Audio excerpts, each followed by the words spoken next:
me feeling like I'm academics. Can't Do I sound good now? Put ones in the chat if I sound good. You guys can hear me and it's not sound like crap. All right. I'm gonna pull up your live stream right now. It should be. Yeah, it sounds much better. All right, cool. All right. Perfect. Yo, so chat, I was trying to get Myron on. Obviously, Myron's like a night owl, a morning type of guy. You know, if he's not in the gym doing some fresh and fit shit, you know, doing some research, arguing with, you know, God knows who on X. My boy's always putting in work. I wanted to get Myron on here. You guys all know when it comes to us tapping into so many of these criminal cases, especially this year, Myron has been such a huge help, and I want to just thank him for that because he's helped us get clarity on the process behind all this. And again, I said this earlier when we were talking to Brick Baby, what we were like, again, we're trying to, because we're avid fans, yes, some of these things are going to come out in court exactly what happens, but we're reading between the lines a lot. Like, we're trying to figure out indictments, we're trying to figure out criminal complaints and what's kind of hinted to that we could kind of figure out what these guys are facing. Myron is here to help us out, and we all know the biggest case right now, which came really unexpected, right? And I won't say biggest case, but like at least most pertinent cases this week is the Lil Durk murder for hire case. And this case felt like something that if Myron was still working for HSI like he used to, I'm like, I could see you writing up this goddamn affidavit. So I want to kind of give you the floor in kind of giving a reaction to what you thought when you saw this. And then I want to break down this complaint with you because I know you've written a shit ton of these. Yeah. Yeah, no, man. Thank you for having me on. Sorry that I got on so late, man. My sleep schedule was messed up. But for those that aren't familiar with me, Myron Gaines, I used to work as a special agent with Homeland Security Investigations, HSI, which is the biggest investigative entity within Homeland Security. Pretty much have the same duties as the FBI. That is the same agency that arrested Diddy, which is why I was very familiar with the facts of that case because it was our HSI New York office that did it. I started my career in Laredo, Texas. Then I moved on over to Miami, Florida. And I ended up resigning because basically I started to blow up on TikTok and YouTube, and they told me, hey, you can't do both. So I ended up resigning on good terms. But that's what my experience is. I've done all types of cases, violent crime, terrorism, drug trafficking, human smuggling, human trafficking, firearms violations, everything.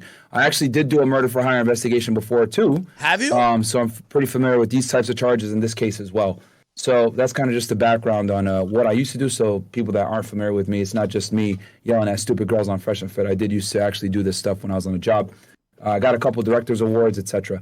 But what do you want to hit me with first, Ak? And I can kind of go from there, whatever questions you got. Okay, so we've spent an enormous amount of time kind of going into this, the indictment of the 5 guys and then the criminal complaint for Durk. So, I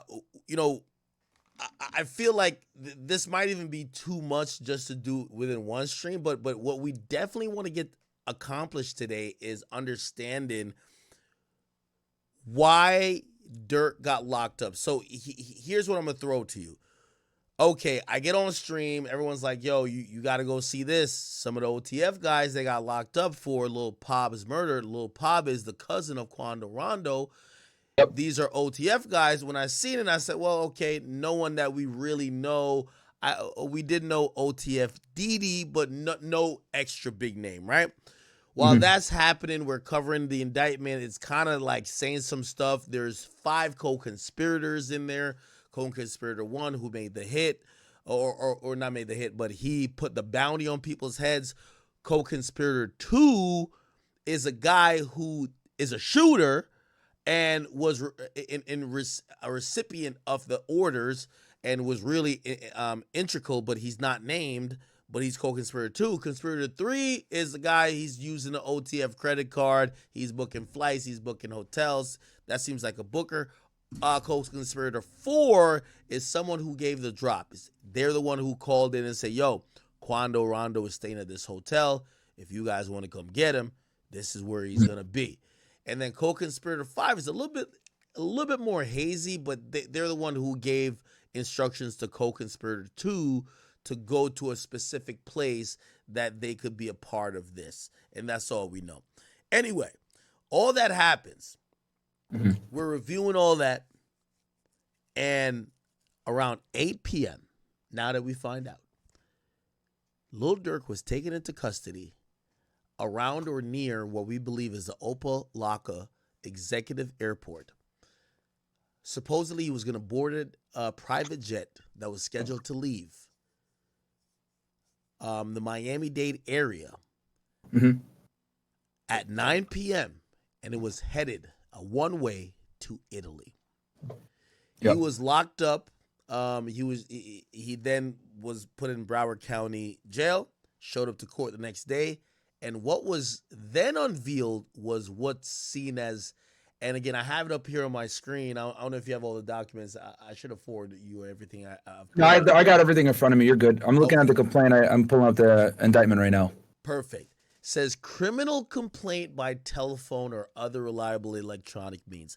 And this is where I want you just to take me through this based on everything you've seen and everything you've known.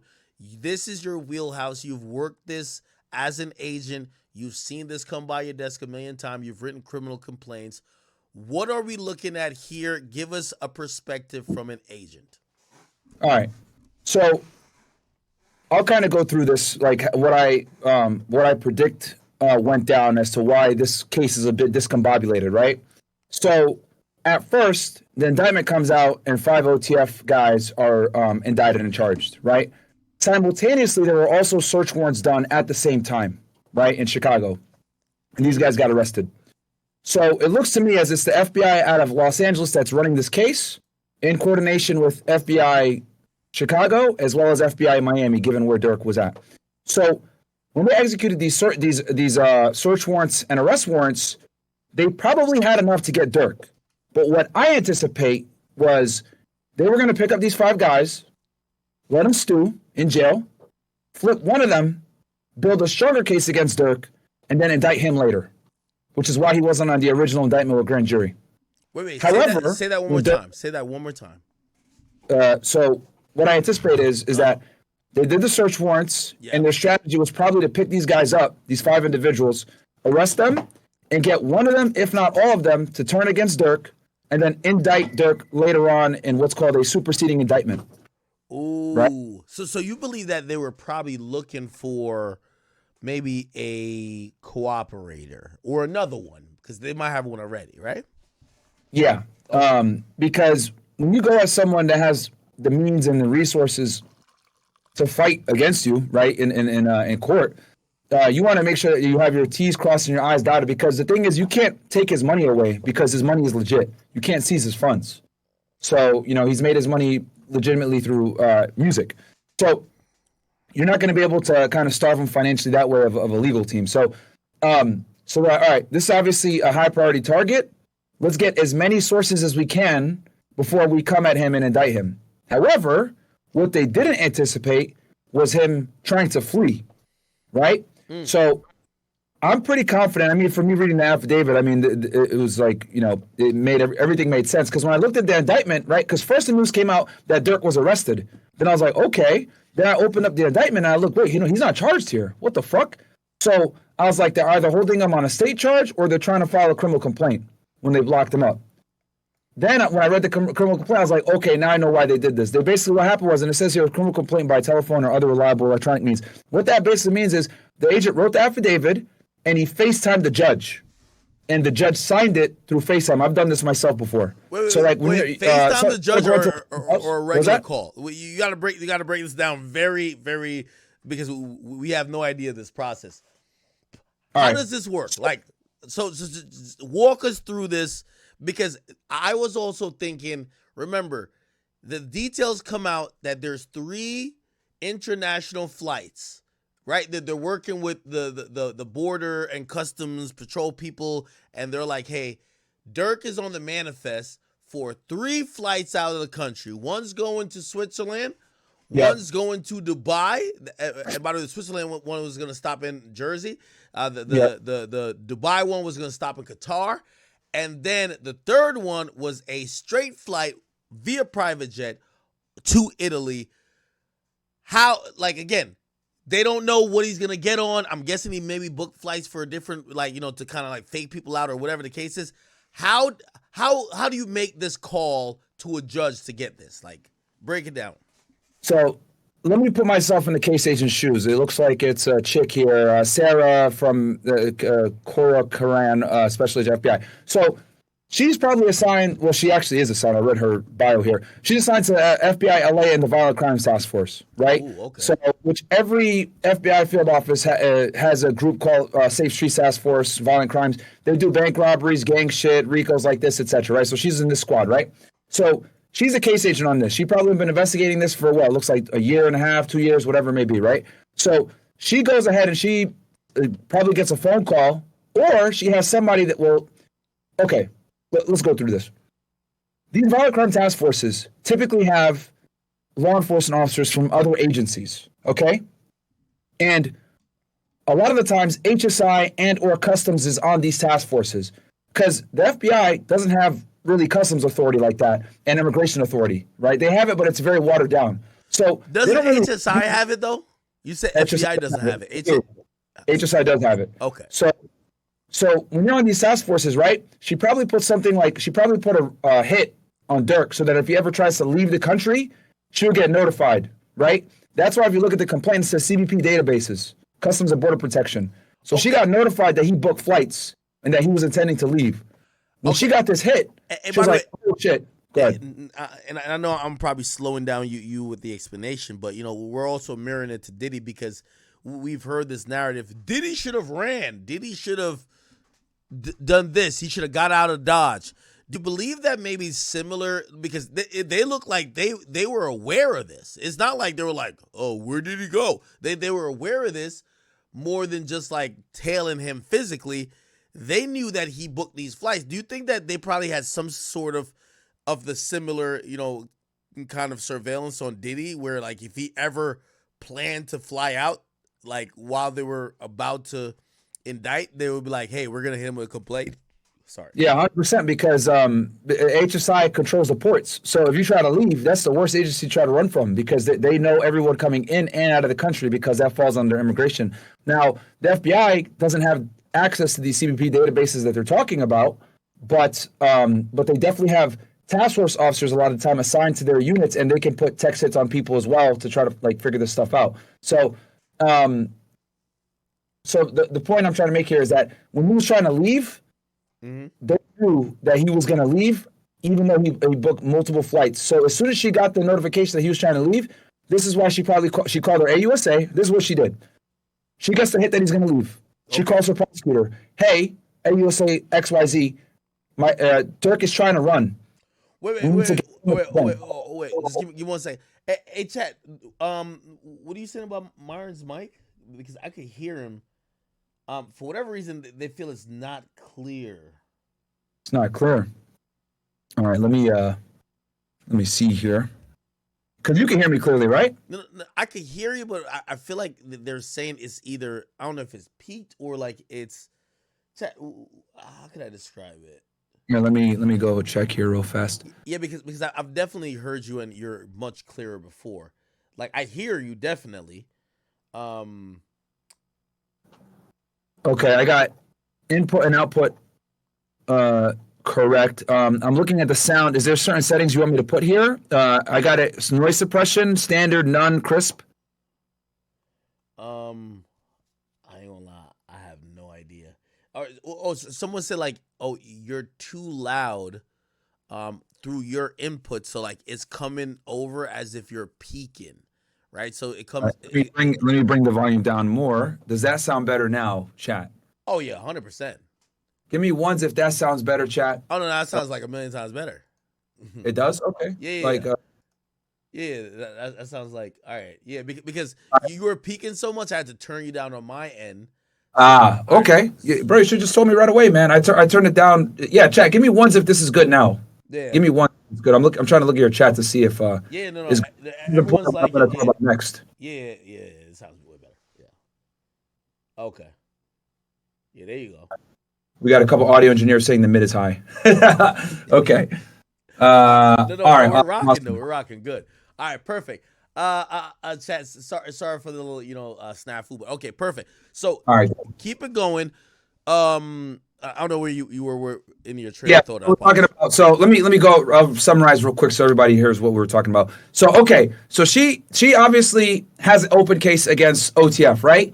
She indicts 5 of his co-conspirators, and she does search warrants on residences in Chicago.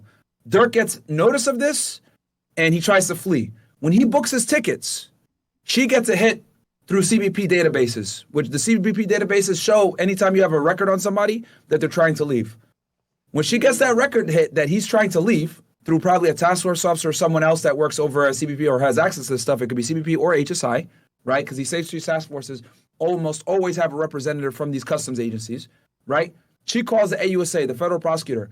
Hey, Durk is trying to flee. He has 3 different flights booked to leave the United States. We need to do a criminal complaint. So the AUSA says, okay, cool. Write one up, or sometimes even the AUSA writes it up. Then it gets sent to the judge.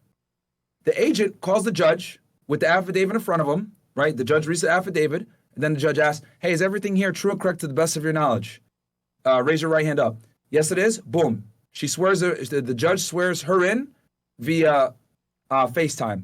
And I've done this before. Instead of going to the judge's house, it used to be, because I've done both, you would go to the judge's house and they will swear you in. But in something like this, they probably didn't have time like that. So, and on top of that, they called the judge in Central District of California. Yeah. So they got it sworn out, and then she called FBI Miami, and then FBI Miami went to go get him. Makes sense?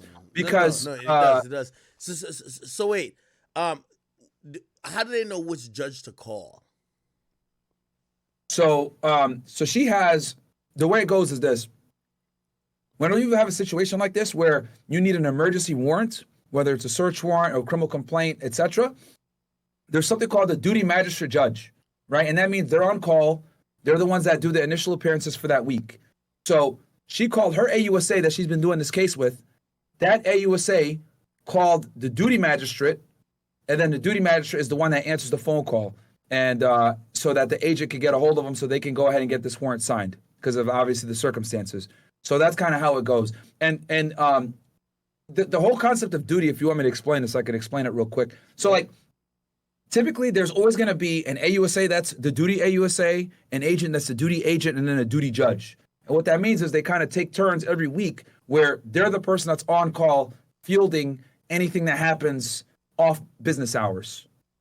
But in this case, it's the agent. She has her case with OTF. The AUSA, she called her AUSA, and then the AUSA called the duty magistrate, and they got this warrant pushed through. Hey, could I be cynical for a second? Yeah, sure. Let's say Durk gets out of the country, because I've seen a couple places report on it, and I think it's even written in the indictment, or not in the indictment, the complaint, where they're like, they felt that he was trying to go to places that didn't have maybe what they call a bilateral extradition treaty. Yeah. Well, the last place was going to be Italy. I think we in Italy have a pretty good a pretty good relationship. I don't know what that treaty looks like. Would he have been scot-free if he had made it out of the United States? Even if the complaint was written, but it was just written too late, and it was written and signed off too late.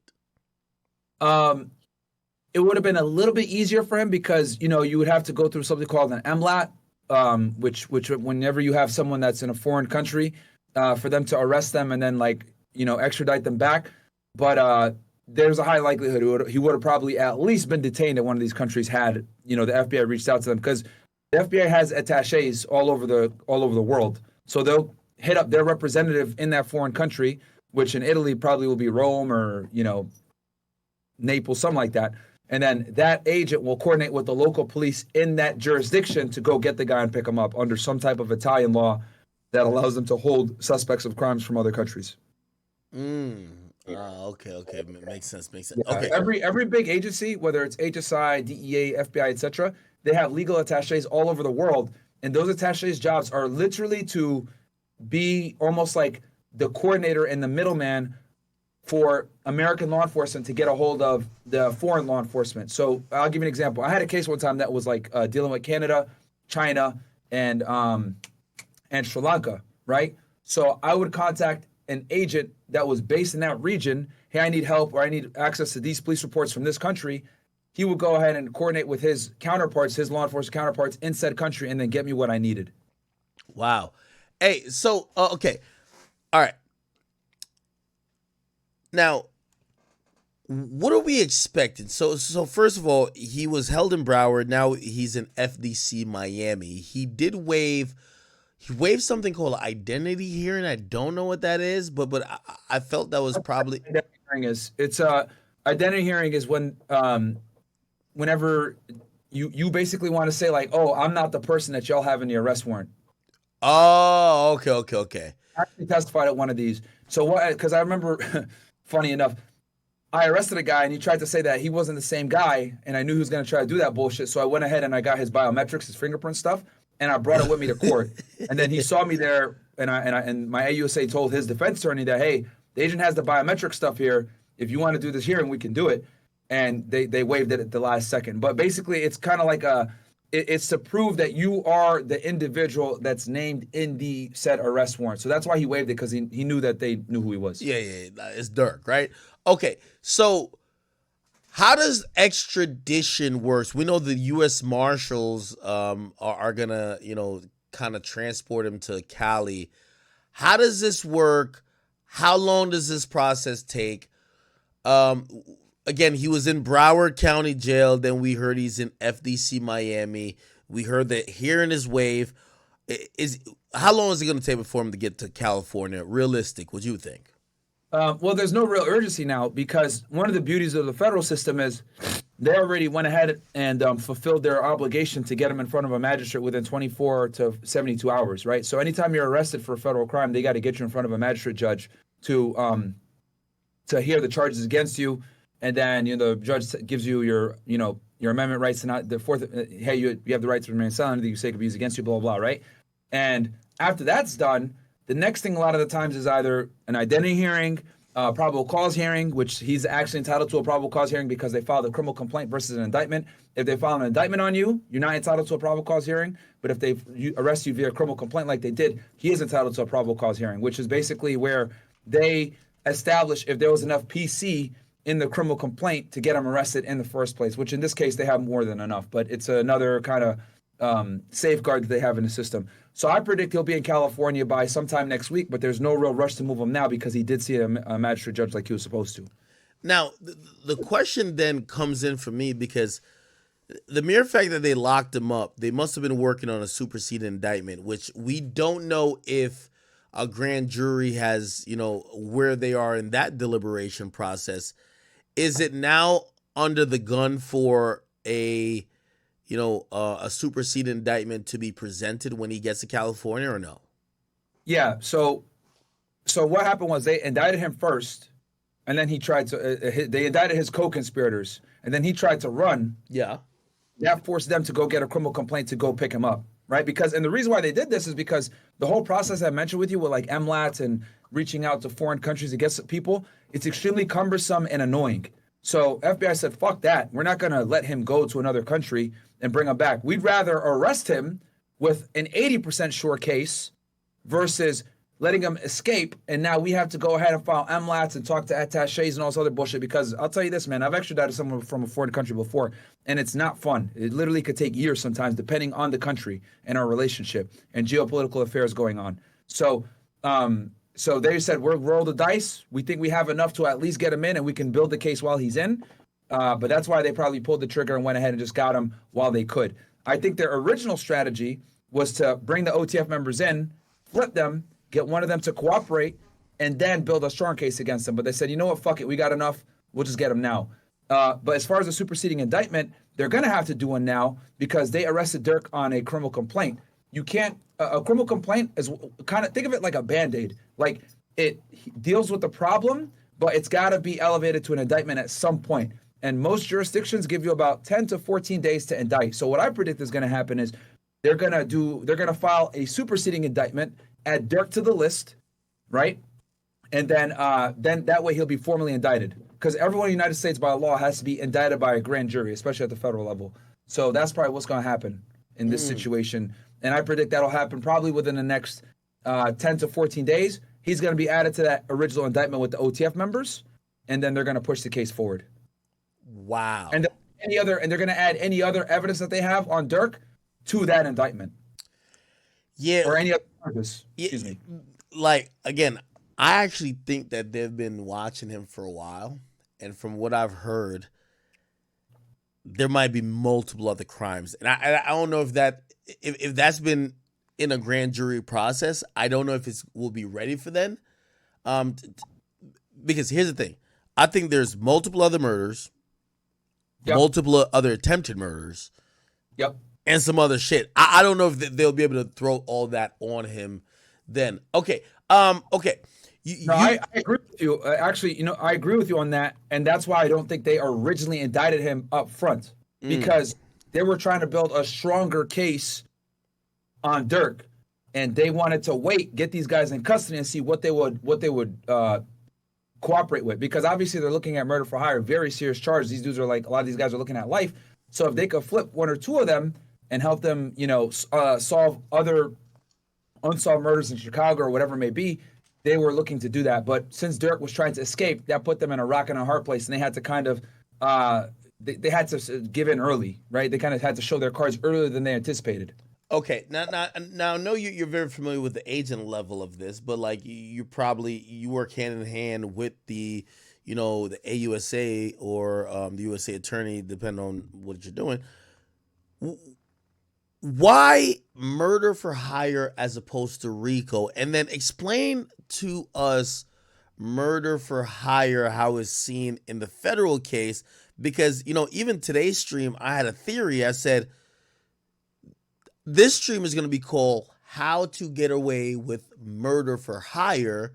And I think there is one way Durk could get away from this, because there isn't anything that really says where he says, yo, go kill this guy and I'll give you this. He doesn't mention anything. The only thing where he says, yo, don't put my name on anything that you're booking. It feels like it's cooperating. So if he gets a witness whacked, which obviously, the federal government would be like embarrassed, but it feels like there's witnesses tying him to this. Could you explain some of the things? I knew I threw a lot to you. So why not a RICO? And then for murder for hire, how do you build that case? Sure. Great questions. First, let's answer why this wasn't a RICO investigation. Yeah.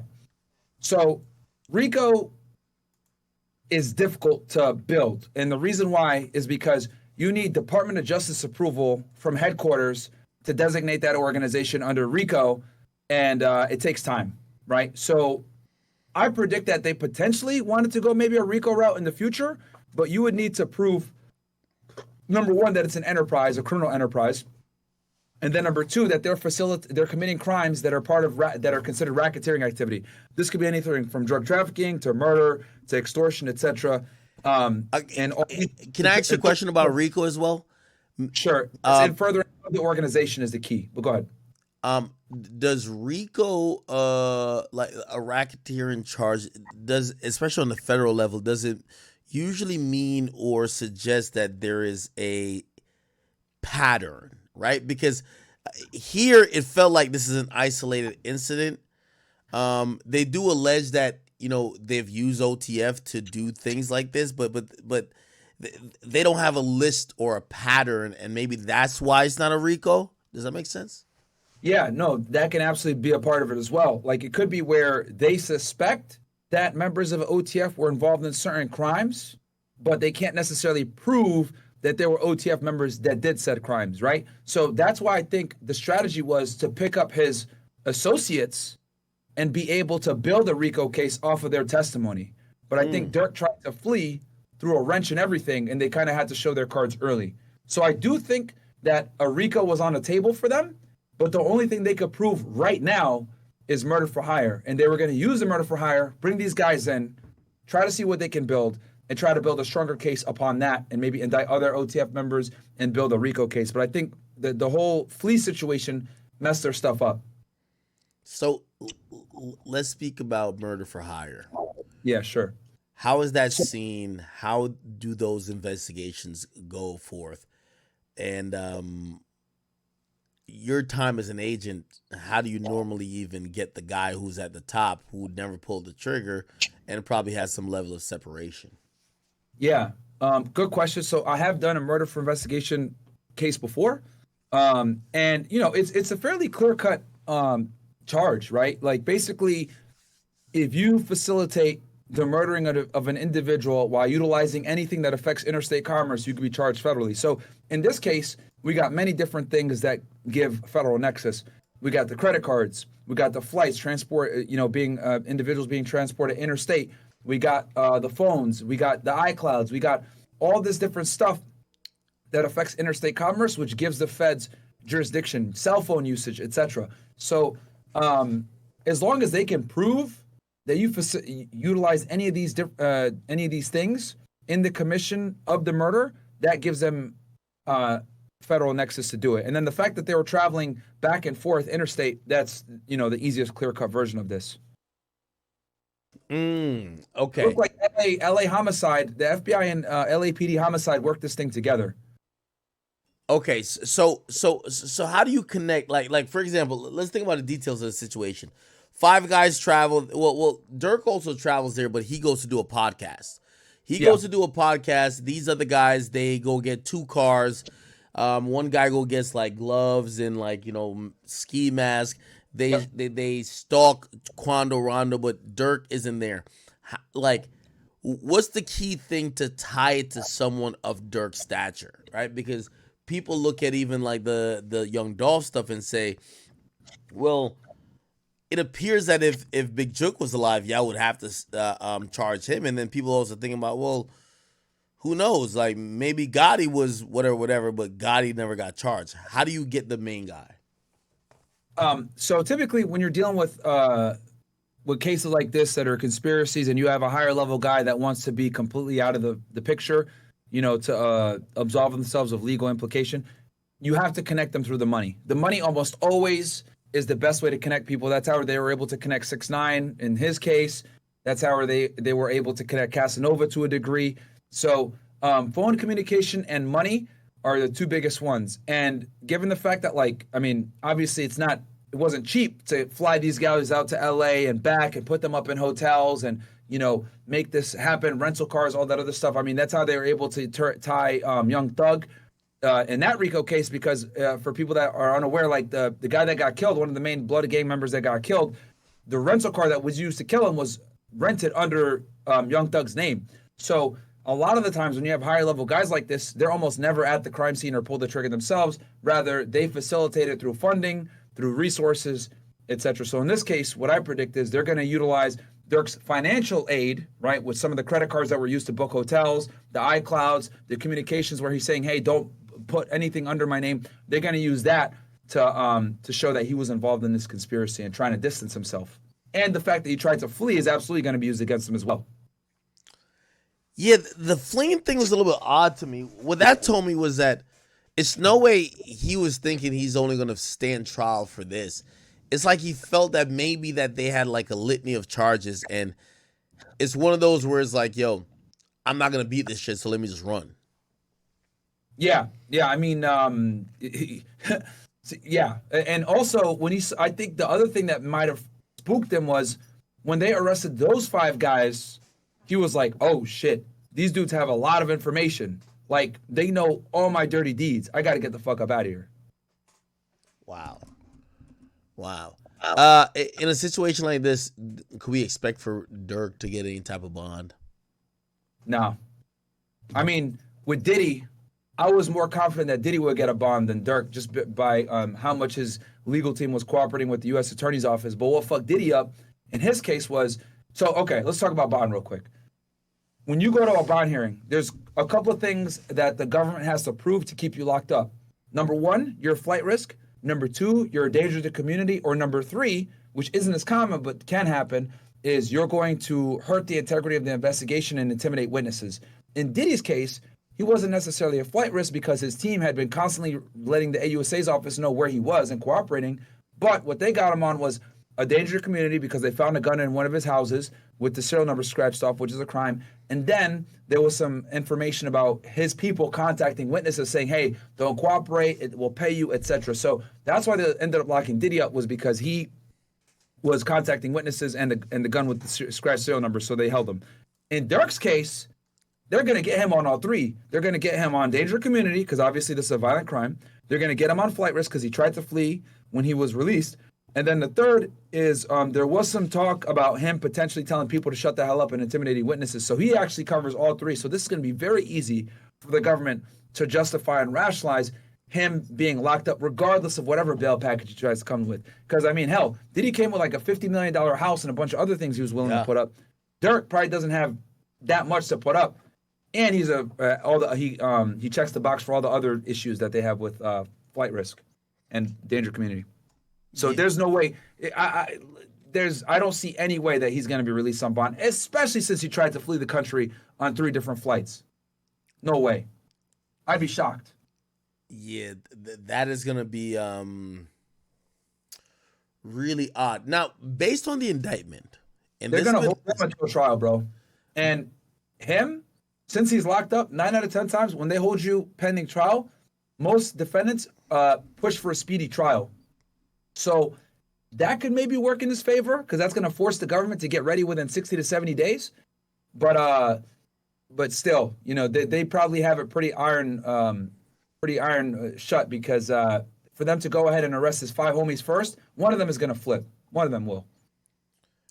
Yeah. So bail is looking like that's not going to happen, right? You know what people are talking about is cooperation, though. Some people believe that there's someone who is wearing a wire. Based on what you saw in the charging documents, whether the complaint or the indictment, do you believe that anybody wore a wire, or do you think that, you know, this is a series of unfortunate events? It's possible that they had an informant in. Whether that informant was wearing a wire, it's too early to tell now. But, you know, I wouldn't be surprised if they didn't have someone that was either directly tied with Durk or someone that was maybe one layer away to be able to provide them this information.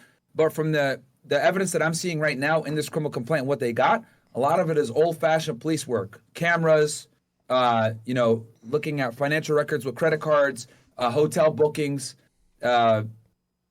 basic stuff that they were able to pull, working with other agencies. So, but remember, criminal complaints 9 out of 10 times don't reveal everything they have. They just reveal what's necessary to establish probable cause. They give the bare minimum to get the guy arrested. So they might have way more. And we won't know until Durk's lawyer gets the discovery. But that's going to dictate what happens from there. Yeah. But I'm surprised if they didn't have at least 1 or 2 sources into the situation. Yeah, there's been talk about a guy named OTF Jam, and like maybe he's the one cooperating. When I read through the indictment, and maybe you could help me explain this. So the 3 shooters who hopped out and shot the guy and subsequently killed Lil Pop, 2 of their names are written, and there's one guy still as co-conspirator 1.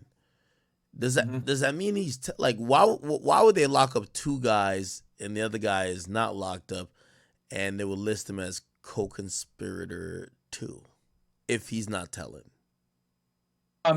There's multiple different reasons for that. I mean, sometimes, you know, they'll do that just to make things easier so that they don't constantly put a bunch of names in. It's like kind of more like a writing style thing. It could be.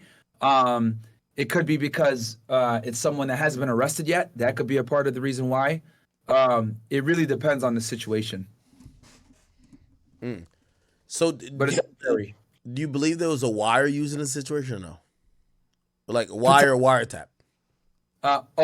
Okay. When we say wire, are we talking about Title III intercepts where they're actively picking up phone calls and real-time information? Or are we talking about an informant wearing a recording device?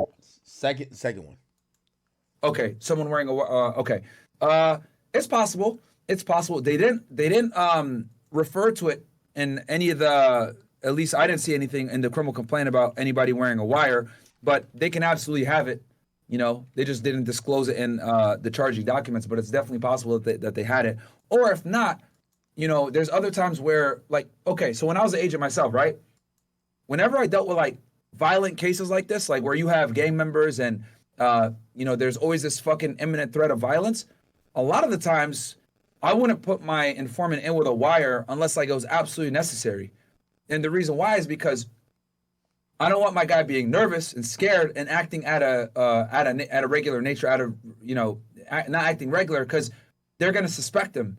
So, and the worst thing you could have is have an informant being killed when they're like meeting up with bad guys. So there were a lot of times, bro, where I would just let him go in without a wire, and he would just come back and debrief me. Now, unless if it was like a gang meeting and there were going to be some high-ranking guys there, etc., that's a little bit different. But on like regular meetups or whatever, sometimes I wouldn't give them a wire because I don't want them to be nervous or be scared. And also, there's other times where sometimes they'll pat them down, right? Or I would give them a very high-end recording device so they can't pick it up. But I would always be wary of my informant and them not getting killed, especially when you're dealing with gangbangers. Wow. Yeah. Well, yeah. Do you is it normal that all the co-conspirators, because they're saying they help plan this thing, do they get charged, or if they don't get charged, is it safe to assume that they've worked out a deal or a proffer? Wait, say that again. You're saying like they got charged and what, or they didn't get charged? So there's a bunch of people named co-conspirators, right? So we obviously know one was Durk. He did get charged on a complaint, but there's 2, 3, 4, and 5. We don't know who they are. We don't know their intention to send third. And I guess, what is it likely when you see people being listed as co-conspirator if they're not charged? Does it mean they're telling? It could be either or. It could be, and this is why they write it this way, so that like guys like me and you can like kind of try to figure out what's going on. It could be where they are charged and they're just referring to them as a co-conspirator, or they could be people that aren't charged that we don't know about yet. So it could be either or. The only person that really knows a lot of the times is the agent and the AUSA which co-conspirator is which. So sometimes they do that to make it a bit harder for people to detect who is who. Obviously, it's all going to come out, though, once they pass over discovery. Hey, and Durk's going to know exactly who cooperated. So I had said this before, and I'm like, yo, hey, listen. Apple won't give up like the encryption key to your phone to unlock it, but if you have some fuck shit going on in iCloud, they'll do it. It appears like they did do some iCloud checking of Durk. Yes. How do you do that, and why would you do it, and also, does the person ever know? So and I think I've mentioned this before, and people thought I was crazy for saying it. iPhones are actually pretty hard to break if you don't have the code to get in. And on top of that, Apple won't give the feds your stuff. This is why, like, you know, FBI had like a whole legal issue with Apple not giving them codes to get into phones and stuff like that. But the iCloud is a way that you could kind of get around that, and that's why they went that route. Because whenever you don't have the actual device, you have to. What I anticipate is they got Durk's or one of the co-conspirators' iClouds, and they wrote a search warrant for it, and they were able to pull the information from the cloud. Wow. Versus the hard device. Wow. Quick predictions. Do you think Durk gets out of this? You know, bro, it pains me to say this because I actually do like Durk's music. I think he's one of the best rappers, but he's finito, bro. It's a wrap. Because I guarantee you, it's not just this murder for hire case that they got him on. I think this is just the beginning of a snowball of charges or other unsolved crimes that they're going to try to solve through him. Because there's a bunch of murders in Chicago that Durk's going to have knowledge of and his team. And at this point, yeah, I just don't think it's going to be, there's no way. Do you think Durk could tell on anybody else that might be of interest to the cops? I think the only way Durk is gonna not have to stand tall and get damn near a life sentence is he's going to have to cooperate with the police and help them solve all those unsolved murders in Chicago, backdating, when the drill era started in the 2010s. He would have to come forward and solve all those fucking murders and help them figure out who killed KI, who killed the ops, who killed this individual, etc. And he'd have to piece the stuff together, assuming the feds even give him that opportunity. Because keep in mind, those murders in Chicago are all state cases being run by Chicago PD and or maybe the state police. So the feds might not even give a shit about it because this is a case being charged by FBI LA. So they might not even have an interest in pursuing these unsolved murders in Chicago. But I would say that's the only way that Durk is going to get out of this and get some kind of leniency is if he helps solve all those unsolved murders in Chicago. Wow. Pretty fucking sad, man. Yeah. Because it's a federal case. So they might not have the same vested interest as, the locals do. Which we know that they don't give a shit like that either because Chicago PD's been slacking for what, 10 plus years, all these unsolved murders. Yeah. No, 100%. What do you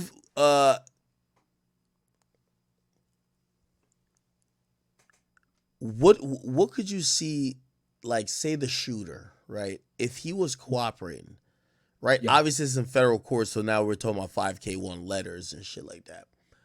Could you see potentially maybe somebody who's a shooter testify or cooperate against Durk and gets, I don't know, 15 years?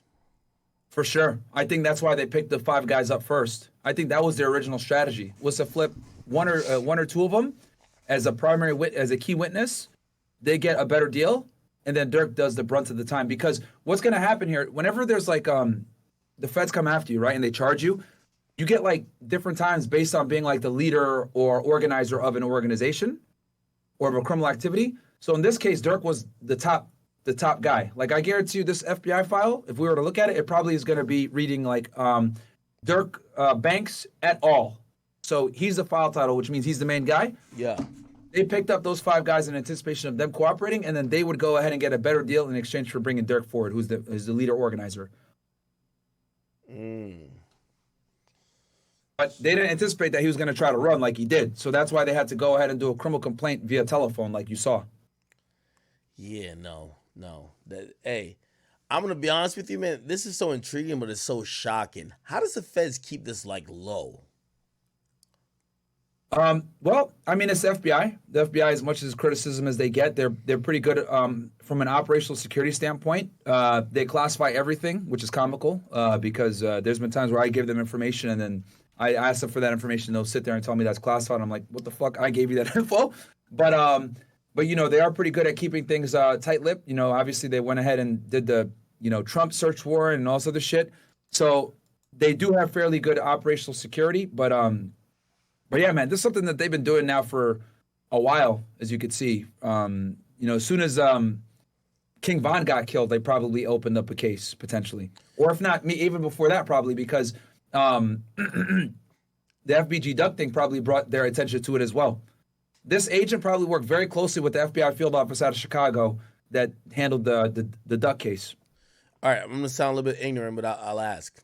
Okay, based on your research on whatever, if, say, there is no witnesses that turn up to court, do you think Durk could beat this?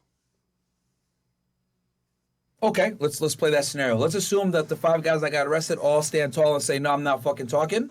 That will put Durk in a good position where he could potentially go to trial. But we still don't know who else they might have, because they might have, I'm guessing that they have other sources that provided them information which led them to be able to indict these 5 guys. So he's still not out of the hole yet, because there might be other individuals in Durk's camp that provided the info that even got the shooters caught up. So, obviously none of these guys talking would be huge, be great for Durk, because The other individuals might not be privy to what Durk is doing that might have cooperated, but yeah, bro, this is gonna be very, very difficult because I anticipate one of these 5 is gonna talk, bro. Yeah. No. Hey, this is gonna be one of those things, man. Man, I'm not gonna lie, bro. I'm tired as shit, bro. It's 4 o'clock here. I'm about to hop off of this joint. Yo, I do wanna get into some of the we didn't get into. First of all, there's a bunch more things here. For example, there's a few things in the indictment that I want to go over with you, but also the Diddy indictment. We finally got a gag order, and essentially the judge kind of indirectly is kind of believing Diddy's lawyers, right? To say that, yeah, we do think the feds are leaking info. And I would love to hear your breakdown on what's going on now. Sure. I want to do it tomorrow though if you're around. Yeah, I'm gonna do a breakdown of this case right here in a lot of detail tomorrow at 8 p.m. on my channel Fed Reacts. If anybody wants to tune in, Fed Reacts is my true crime channel. Tomorrow at 8 p.m. and then we could definitely jump on and do the Diddy and answer up follow-up questions on this after that if you're down. Hey, give me a time and we'll link up at that time. How does 9 p.m. sound for you? Because I'll be done probably around 9:30 at the latest with doing this breakdown, and then I could jump in with you. We could do a follow-up on this case and as well cover the Diddy thing too. Perfect. Chat, we're going to schedule a stream tomorrow from 6 to 12. We'll link with Myron at 9. He'll get to do his thing first, and then we'll just kind of cover some other topics. How's everything else been, brother? You good? Yeah, bro. No complaints, man. My sleep schedule's fucked up. I'm actually going to go to the gym now. I was going to go before, but I figured now let me just jump in here and, because I know you probably had a lot of questions on this, a lot of good questions. So No. For anyone that, and by the way, I just want to thank you for your priceless insight. Once I seen the complaint via the phone, I was like, this is what Myron was talking about. The agent called the fucking judge and got the complaint signed and got the fucking arrest warrant. And just that's how they prevented this guy from being in Switzerland.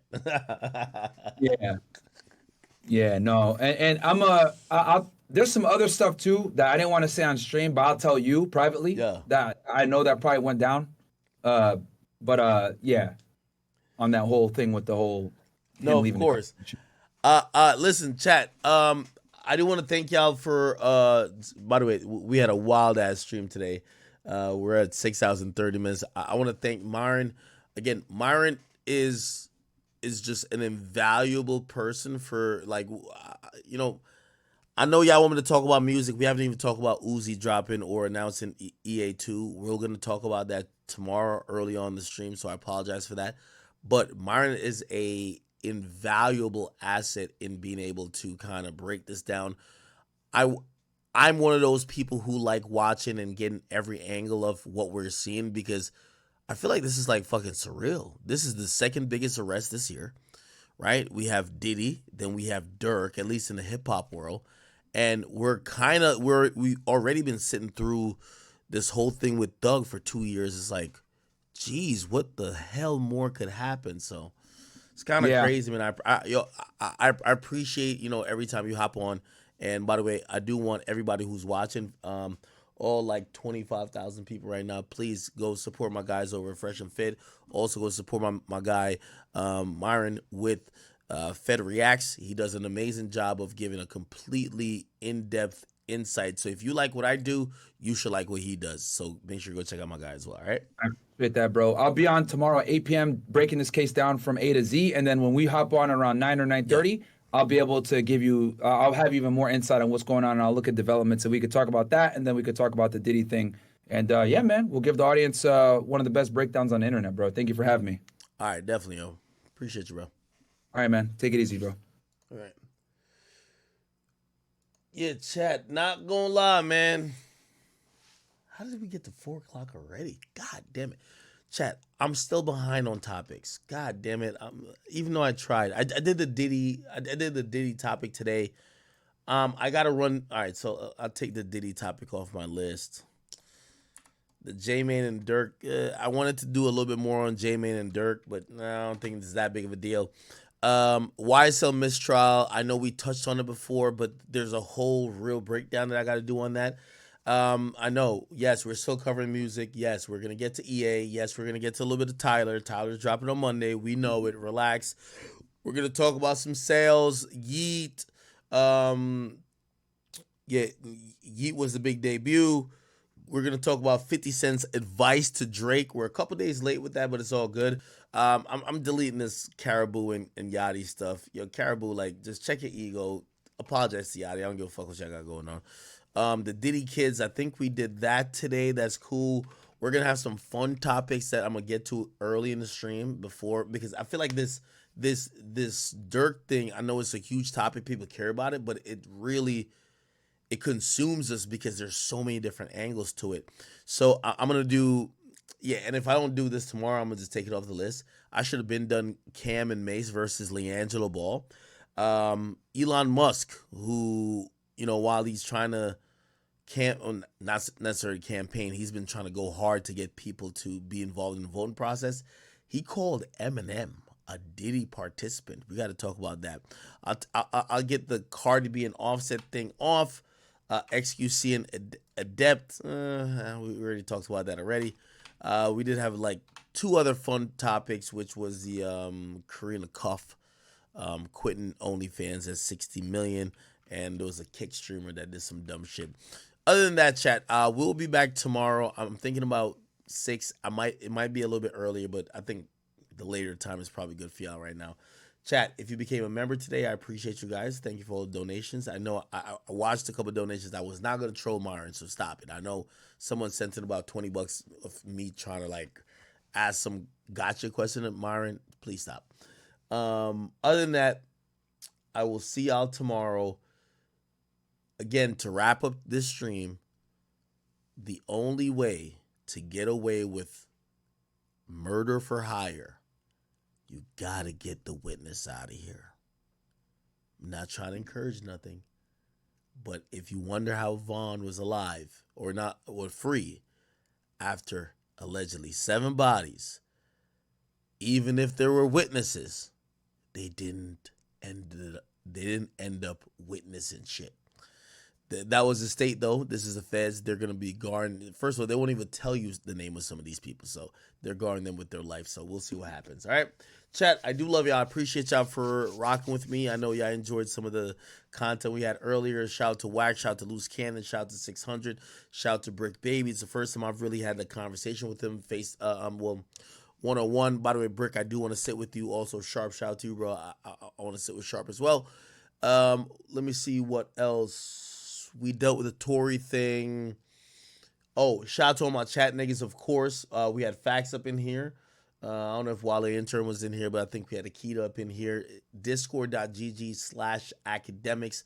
I need everybody in the building. And, of course, before we get out of there, man, if you guys could do me just one favor, you know what I mean? Listen, chat, theacademy.shop, only thing I want y'all to cop, man. Cop the dice, cop the playing cards, okay? That's all I want. Actually, these are my favorite 3 items. Shot glass, dice, playing cards. That's all we need, all right? Anyway, chat, thank you all so much. I appreciate y'all. I hate even getting off. Like, I feel like my body's failing me when I'm getting off stream, even though it's 4 o'clock, when there's like 20,000 people in here. So I love y'all. Thank y'all. I'll be back tomorrow.